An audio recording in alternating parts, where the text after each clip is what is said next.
On the Gold Coast, the newly crowned most unaffordable rental city in Australia.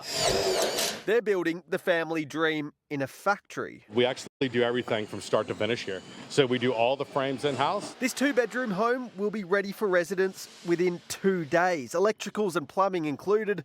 27 will be shipped to North Stradbroke Island. It'll take about half a day to get there. We'll crane it on, we'll put the connections on, and in 2 days, someone's moving into their home. They're called modular homes, highly scalable, cyclone-proof and easy to build quickly.